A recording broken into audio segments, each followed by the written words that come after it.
hubungan antara Indonesia dan Malaysia. Ini kan kita tetangga dekat, serantau, serumpun, tapi selalu saja ada masalah-masalah. Ya, saya tahu masalah yang selalu muncul di kedutaan besar kita itu adalah masalah tenaga kerja. Lalu masalah kedua itu masalah kita tahu seringkali perbatasan pun menjadi isu. Ya, dan masalah-masalah lain yang kadang-kadang seringkali mengganggu. Karena saya ingat sekali waktu saya masih di pemerintahan pun seringkali menjadi jembatan untuk mengatasi permasalahan. Nah, di era kepemimpinan Dato sebagai Prime Minister, ini apa yang kira-kira akan dilakukan untuk membuat, karena Dato adalah sahabat Indonesia, ya tentu lebih mudah untuk membuat permasalahan hubungan Indonesia-Malaysia ini menjadi lebih rukun lagi, lebih saling membantu lagi, dan lebih saling menguntungkan lagi. Soalnya TKI ini pendirian saya agak konsisten sudah lama, dan saya pasti ia boleh diselesaikan. Pertama, sistem pemilihan itu harus diperbaiki. Ya, kita tidak boleh izinkan sistem dengan ejen-ejen yang memunggah kekayaan terlalu tinggi dan mendera rakyat, ya, kos terlalu tinggi, dan perubahan sistem itu harus dirubah di Malaysia dan juga di Indonesia dan di Bangladesh. Ya, ini seolah-olah modern slavery. Ya, carilah perniagaan lain nak untung, tapi janganlah berniaga manusia.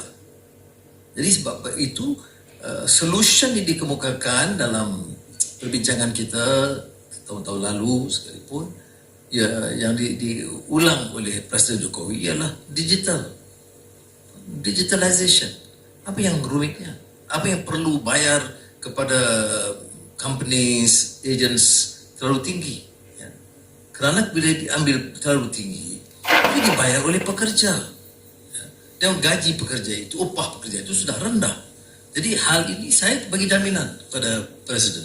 Saya bilang Presiden harus berkunjung ke Malaysia secepat mungkin, dan saya akan pastikan Presiden tetap saja tarikh bulan Juni, maka saya akan pastikan ini dapat diselesaikan sebelum Presiden tiba di Kedah. Dan ada kasus-kasus penderaan pekerja. Saya orang yang mengalami, ada pengalaman didera dalam lokap penjara, itu tahu apa arti penderaan. Ya. Bedanya Anwar didera itu jadi international news. Dia orang biasa didera itu nggak jadi masuk berita. Mereka di Indonesia adalah sedikit dihangatkan suhu. Ya. Tetapi ini tidak boleh dimaafkan. Sama ada pekerja itu rakyat Malaysia atau rakyat Indonesia. Ini saya sudah sebenarnya Menteri Dalam Negeri sekarang saya boleh Nasution, ya, Nasution, dan Ketua Polis Negara, saya sudah beritahu biar kita dalam beberapa bulan ini beri mesej yang jelas, tidak pada kenyataan, pada tindakan. Kalau ada penderaan, jangan tolak ansur sama sekali. Tak peduli dia Datuk Seri ke Tan Sri ke Tun, nggak peduli. Ya, hukum itu, negara hukum itu tidak kenal jabatannya. Ya, itu yang penting. Jadi itu untuk tapi yang penyelesaiannya ialah digital. Ya, kemasukan dan keluar pekerja itu melalui digital. Langkah pertama yang saya lakukan ialah mengarahkan supaya ada pemutihan. Sementara kita lakukan ini dalam bulan-bulan akan datang, kita putihkan. Jadi orang jangan rumitkanlah. Saya tahu tidak popular kerana pengangguran, unemployment itu sudah meningkat sedikit di Malaysia. Jadi bila kita ambil pekerja asing dengan mudah, itu tidak popular dari politik. Tetapi mereka sudah bekerja. Tidak adil, tidak fair. Kalau saya panjangkan sedikit. Tak, masa kita 70-an, 80-an, dan saya jadi Menteri Pendidikan, saya masih ingat. Kita pada ketika itu kan anjak daripada aliran Inggris ke aliran bahasa kebangsaan, bahasa Melayu. Dan doktornya, pensyarahnya, dosennya, semua tidak cukup. Ya, terutama di aliran sains. Jadi kita merayu. Dan saya ingat lagi beberapa kali ketemu Presiden Soeharto untuk memberi keizinan khas antar puluh ribu doktor, guru, sains, dosen ke Malaysia. Jadi ada periode dalam sejarah negara kita di mana kita mohon bantuan dan pertolongan dari Indonesia. Jadi sekarang ini tidak dosen, tapi yang datang pekerja, mahir dan sebagainya. Janganlah layani mereka dengan cara begitu jelek sekali. Jadi kadang-kadang pengajaran ini perlu. Jadi rakyat Malaysia juga harus tahu. Ya. Memang ada yang melanggar tata cara dan hukum itu benar, ya, undang-undang. Dan kalau kasus jenayah jangan kita maafkan. Jadi saya nak terangkan juga. Kalau kasus itu pekerja asing atau PTI, tetapi kasusnya jenayah, pukul orang, rokok orang, mendera orang, itu jangan kita anggap dia itu TKI. Kita anggap dia itu penjenayah. Jadi harus dibedakan kategorinya. Jadi insya Allah kita akan betulkan hal ini. Yang tadi yang kedua apa? Perbatasan. Perbatasan itu Prabowo ada dia uruskan lah. Udahlah, itu yang kita putuskan. Sudah 60 tahun Malaysia runding. Jadi kita bicara dengan Presiden Jokowi udah ini 261 mesyuarat udah belum selesai. Jadi Menteri Luar pada di sini yang memang orang yang lebih mantap lah. Nah, jadi itu ujian kepada dia untuk selaraskan dengan kementerian dan insya Allah hari Rabu kabinet saya akan tekankan mesti cuba selesaikan. Ya. Tapi janganlah ini kan Indonesia ini kan abang besar. Jadi kita ni kadang-kadang runding ini kita jaga. Kita senang, orang adik kecil ni senang kecil hati.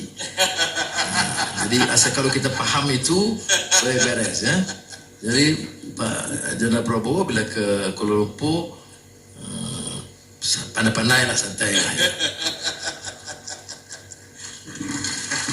Oke, terima kasih Dato. Sekarang saya ingin membuka kesempatan untuk floor. Untuk bertanya, saya persilakan. Pak Hendro Priyono dulu, silakan. Saya ingin bertanya, pada saat ini kita lihat importer terbesar di dunia ini China.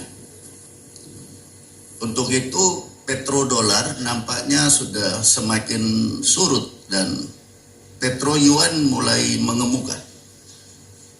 Pertanyaan saya, apakah ada konsep dari Bapak Prime Minister untuk menyatukan mata uang Malaysia dan Indonesia untuk berjaga-jaga?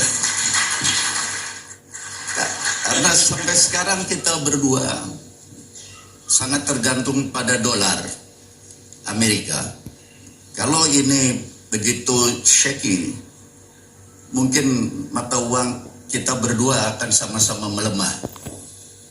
Dengan penyatuan mata uang kita sebagai sikap berjaga-jaga, kami juga mengharapkan supaya impor dari kedua negara itu bebas bea masuk. Mungkin kita akan bersatu, itu kita akan lebih teguh. Terima kasih. Terima kasih Pak Hendro. Terima kasih Pak Hendro. Common currency dia memang jauh lah sikit ya. Kalau EU pada yang masa terlalu panjang 7 euro, tapi saya tidak fikir ke arah itu. Tapi yang kritikalnya apa? Ya kerjasama yang benar-benar erat, a common concerted effort, satu strategi bersama. Umpamanya kelapa sawit, Indonesia sekitar 68% pengeluarannya. Yang kedua Malaysia. Ya, kalau kita ada kesepakatan itu OPEC dalam kelapa sawit. Cuma sudah diwujudkan sejak 2015 tapi tidak berkembang karena masing-masing lembab sedikit dalam tindakannya. Kemudian tentang carbon credit, renewable energy, itu Indonesia kuat dan Malaysia masih ada. Jadi kalau kita gabung tenaganya, kita boleh berdepan. ASEAN ini sekarang agak sedikit muram ya. Tapi giliran Indonesia mempengurusikan, mengetuai chairman ASEAN. Jadi saya berikan jaminan, saya kira untuk Malaysia kita akan berikan seluruh dukungan supaya kepimpinan Indonesia, giliran Indonesia tahun ini akan cukup berkesan, dan apa yang perlu kita lakukan, kita akan lakukan bersama. Itu maksimum yang kita bikin. Hal-hal ini untuk negara China, saya setuju. Dia tak boleh umpamanya kita bergantung hanya pada dolar. Dia mesti basket of currencies. Ada periode late 90s yen meningkat. Sekarang yuan meningkat. Jadi kita mau terus melepaskan dolar, itu pun risiko juga. Saya bukan ada expertise dalam bidang ini ya. Ini urusan Tuku Samsul ya. Orang banker ni dikira wang saja. Mereka tahu. Tetapi bagi saya, kita harus mengambil kira pandangan mereka dan sejauh mana dalam basket of currency ini untuk kita gunakan yuan, yen, dolar, umpamanya, dan atau euro. Ini yang disebut basket of currency dan tidak totally dependent on the dollar. Ekonomi Amerika tidak segar, bugar seperti dulu. Itu satu kenyataan, realitasnya. China berkembang, walaupun ada beberapa tantangan yang harus hadapi. Kita, terutama macam Malaysia sebagai negara kecil, harus pastikan hubungan kita pertama bersama Indonesia atau ASEAN itu kompak betul kuat. Tetapi hubungan kita dengan Barat dan China harus baik as a trading nation. Oke, terima kasih. Oke, saya minta yang Bapak yang silakan.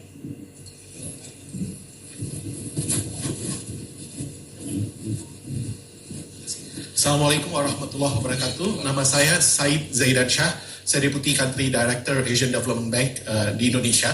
Sebelumnya saya juga aktif di Indonesian Diaspora Network Global. Datuk Seri Anwar Ibrahim, saya ingin mendapatkan insight dari Bapak ya. Kira-kira apa yang lesson apa yang dapat dipetik dari Indonesia based on development journey-nya Malaysia. Dan saya juga ketahui bahwa Datuk Seri sangat ada sahabat dekat dengan Indonesia. Oleh karena itu saya juga ingin bertanya, apa pelajaran yang Malaysia bisa petik dari perjalanan kebangsaan Indonesia? Jadi lessons that we can learn from each other. Pertanyaan kedua sedikit cheeky. There's a lot of life lessons that many can learn from you, Datuk Seri Anwar Ibrahim. Saya ingin tanya, kapan kira-kira Datuk Seri ada rencana untuk meluncurkan autobiografinya? Terima kasih. Autobiografi itu patutnya orang ditulis oleh orang yang hampir pensiun. Saya baru 1 bulan jadi Perdana Menteri sudah.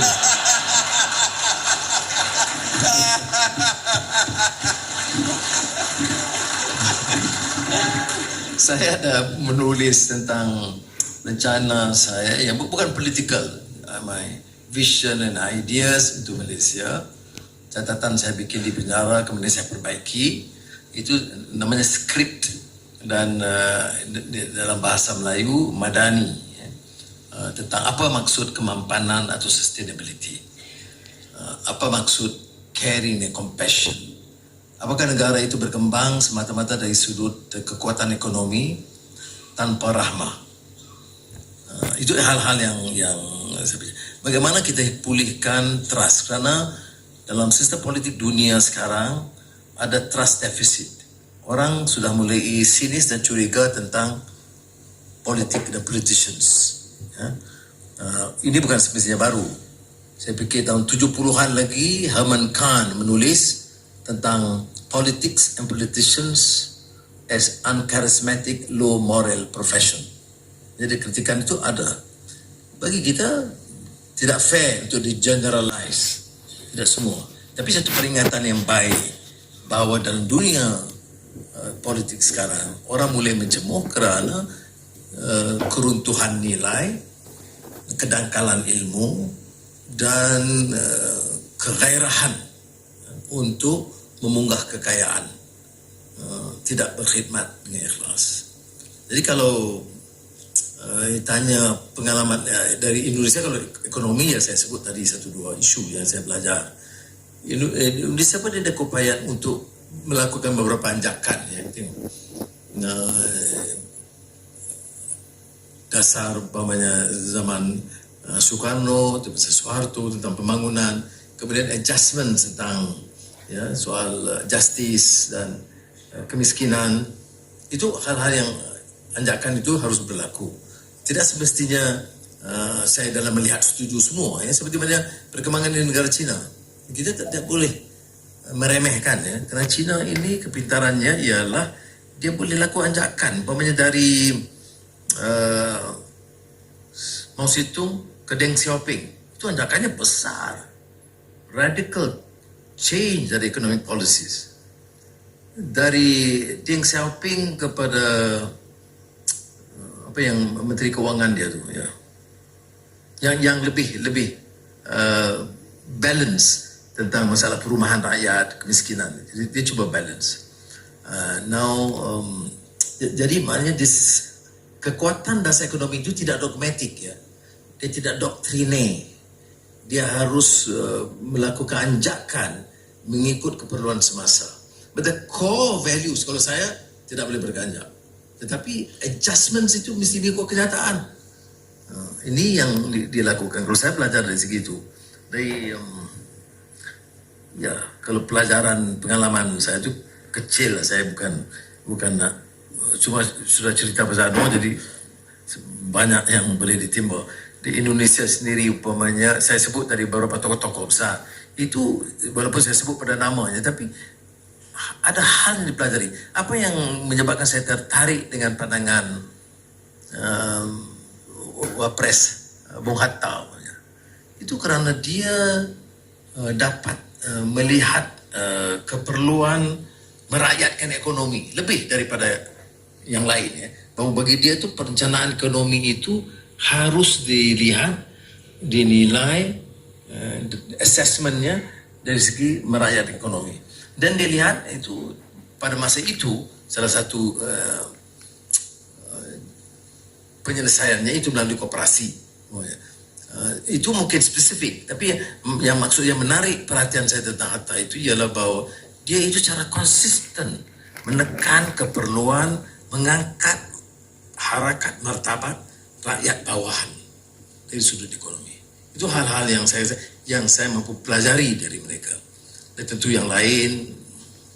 Terima kasih. Oke. Yang berikut mungkin yang senior dulu ini. Pak Oso ada? Tadi? Iya, Pak Oso, habis Pak Oso kita minta ke Pak Hidayat Nur Wahid ya. Mungkin karena waktu yang terbatas juga, jadi kita batasi untuk ini. Silakan. Saya Usman Sabta, Ketua Gebu Minang, yang mana di kampung Yang Mulia banyak sekali orang Minang yang memilih Yang Mulia. Saya kembali ke yang pertama tadi yang dibicarakan soal tenaga kerja. Kenapa? Karena ini adalah tugas organisasi kami yang memimpin BP2MI. Yang Mulia, yang menjadikan sekali tenaga kerja yang akan berangkat ke Malaysia itu harus visanya dikeluarkan di Malaysia. Ini sangat tidak lazim. Kenapa? Seluruh dunia yang telah berhubungan dengan kami itu tidak ada satupun visa dikeluarkan dari negara tersebut. Harus dikeluarkan oleh kedutaan Malaysia atau kedutaan luar negeri di Indonesia. Kenapa demikian? Maka banyak illegal yang di sana yang tidak bisa mengurus akibat daripada visanya harus dikeluarkan setelah tenaga kerja tiba di Malaysia. Itu saja Yang Mulia, saya mau jawabannya. Terima kasih. Ya, ini dengan digital itu selesai. Dengan digitalization itu kita selesaikan. Itu yang saya runding tadi dengan Pak Presiden. Kalau gunakan digital, jadi soal proses visa tradisional itu terpakai. Tapi jangan lupa Pak Sabta, itu dulu undang saya ke Bali. Itu tengok. Apa lupa, saya tak lupa. Cuma sebagai Perdana Menteri nggak bisa saya. Oke. Pak Hidayatul Wahid, silakan. Mulia Bapak Dr. Datuk Seri Anwar Ibrahim. Assalamualaikum warahmatullahi wabarakatuh. Melanjutkan yang disampaikan oleh rekan-rekan semula, dan saya tentu menjadi bagian dari yang sangat mendukung dan apresiasi atas dukungan yang mulia atas kepemimpinan Indonesia terhadap ASEAN pada tahun ini, dan mudah-mudahan itu adalah salah satu pintu besar dari apa yang dahulu yang mulia pernah sampaikan tentang pentingnya renaissance daripada kawasan ASEAN. Saya berharap itu juga menjadi bagian dari yang diprogramkan oleh yang mulia. Berikutnya yang mulia, tentu saja yang mulia sangat terhormat dan sangat dikenal di kalangan negara-negara OKI. Dan karena memang Indonesia dan OKI juga adalah dua negara pendiri daripada OKI itu sendiri. Dan bagian daripada penyelesaian masalah ekonomi juga di sana ada peran-peran yang bisa dimainkan. Sejauh mana yang mulia akan mengajak Indonesia atau bersama dengan Indonesia memaksimalkan potensi di negara-negara OKI dari sisi penyelesaian masalah ekonomi ini, untuk menjadi bagian daripada yang menguatkan hubungan antara Indonesia dan Malaysia. Dan yang terakhir yang mulia, tentu saja bagian daripada fakta tentang OKI adalah OKI ini dahulu didirikan untuk membantu perjuangan bangsa Palestina. Dan Indonesia jelas bersama dengan bangsa Palestina. Kedepan yang mulia, apa yang bisa dilakukan bersama dengan Indonesia untuk memastikan kemerdekaan Palestina bisa segera diwujudkan dan Masjid Al-Aqsa bisa diselamatkan. Dari yang terakhir yang mulia, saya mendapatkan aspirasi dari banyak teman-teman saya dari pesantren. Mereka menyampaikan ketika dahulu yang mulia menjadi timbalan Perdana Menteri, menjadi Menteri Keuangan dan seterusnya, Islam internasional antar bangsa itu begitu luar biasa terkenal. Dan banyak pelajar Indonesia mendapatkan beasiswa ke sana. Mereka mengusulkan alangkah sangat baiknya bila banyak beasiswa diberikan kepada pelajar-pelajar Indonesia kembali. Terima kasih. Assalamualaikum warahmatullahi wabarakatuh. Terima kasih Pak Hidayatul Wahid. Yang pertama soal renaissance sebenarnya ya, sebab bila saya tulis mengenai renaissance Asia, itu maksudnya itu pemerkasaan ekonomi, pemerkasaan budaya. Ya. Banyak orang melihat renaissance itu economic base. Ekonomi masih fundamental, tetapi kita kan manusia. Maknanya islah itu mestilah, dan renaissance itu mesti pertamanya pemerkasaan ekonomi, tapi pemerkasaan budaya. Ya. Dan kita ni agak tempang sedikit ya. Bila angkat sikit ekonomi teknologi, budaya itu dikesampingkan. Sebab itu bagi saya, dan budaya ini adalah berarti kata lebih luas, soal nilai, soal akhlak, soal kecintaan terhadap ilmu, lazzatul ma'rifah gitu ya. Jadi ini harus kita tonjolkan. Itu kalau masuk renaissance Asia.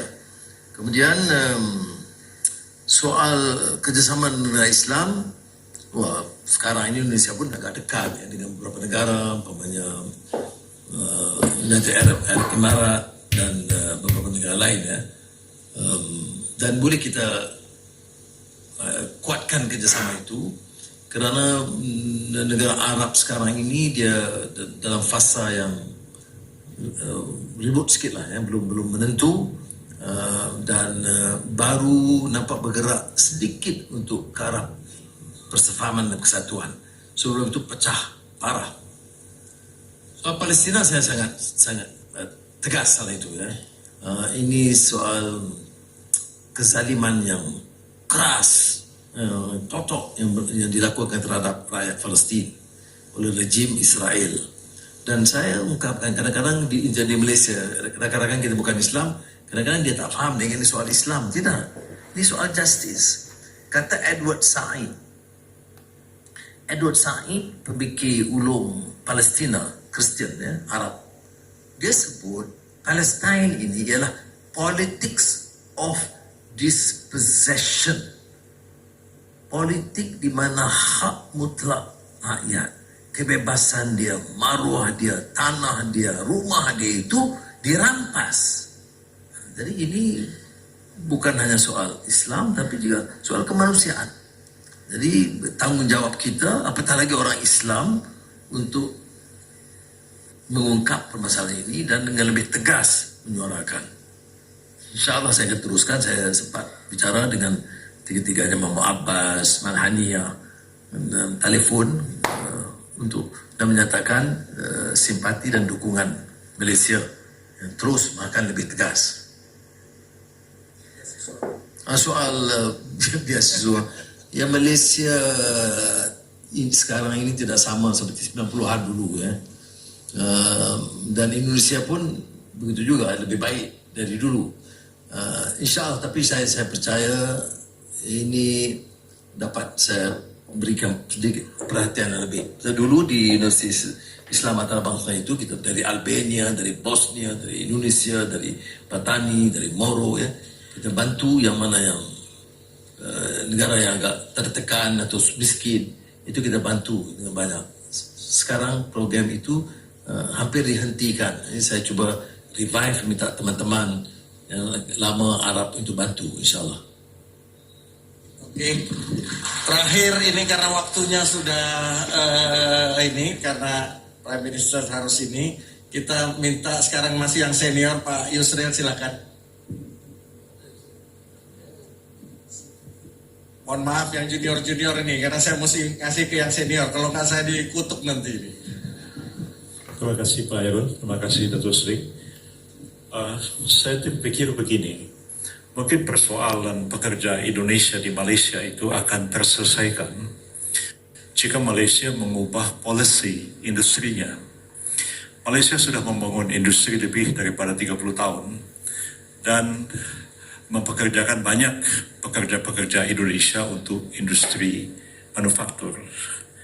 Setelah lewat 30 tahun membangun industri, apakah pemerintah Malaysia terpikir untuk sekarang merelokasi industri yang memerlukan banyak pekerja ke Indonesia dan Malaysia mulai melangkah untuk masuk ke industri teknologi tinggi atau high-tech industri. Dengan begitu sebenarnya orang Indonesia tidak perlu kerja ke Malaysia. Kerja di Indonesia tapi perusahaannya punya Malaysia. Yang kedua, mengenai masalah kebun. Kebun yang dimiliki oleh perusahaan-perusahaan Malaysia di Indonesia jauh lebih besar daripada kebun yang dimiliki perusahaan Malaysia yang ada di Malaysia. Persoalannya masalah gaji. Gaji pekerja Indonesia yang bekerja di kebun-kebun milik Malaysia di Malaysia lebih besar daripada gaji pekerja Indonesia yang bekerja di kebun-kebun milik Malaysia yang ada di Indonesia. Bisakah pemerintah Malaysia dan pemerintah Indonesia merundingkan masalah gaji pekerja perkebunan ini supaya adil bagi kedua belah pihak? Terima kasih, Datuk Seri. Ini Yusri ini dia lawyer ni lagi. Baik. Dia soal itu memang second phase ya. Sekarang ni kita boleh tahu tentang middle income trap, tentang industri yang teknologi rendah. Ini saya fikir menjadi di antara prioritas Menteri MITI yang ada di sini untuk mengangkat dan merubah. Tapi yang saya bicarakan soal pekerja ini masalah sekarang, mesti diselesaikan sekarang. Soal pemindahan itu akan tentunya mengambil masa. Dan untuk sekarang ini cara yang terbaik adalah untuk digitalize, masuk dan beberapa dasar yang proaktif untuk mengelak daripada tindakan-tindakan yang dianggap melanggar hukum. Yang keduanya tentang kebun, atau di sini kita kan di Malaysia kita ladang. Di sini itu harus berunding dengan teliti sebab di antara sebab mereka berpindah ke sini ataupun industri berpindah ke Vietnam dan kemudian ke China sebab kadar upah yang rendah relatif kepada CPI di negara masing-masing. Kalau kita umpamanya naik mendadak, dia akan tentunya tidak akan menarik pelaburan ke negara asing. Jadi sebab itu hal ini boleh kita bicarakan, tapi saya tidak fikir ada penyelesaian yang segera, melainkan kita runding cara lebih panjang. Saya masalah pekerja ini saya lebih rasa terdesak untuk menyelesaikan masalah yang di Malaysia yang dianggap bermasalah dengan bukan saja dengan Indonesia tapi di soal keadilan dan keadilan sosial. Tapi soal upah di masing-masing negara tidak boleh disamakan.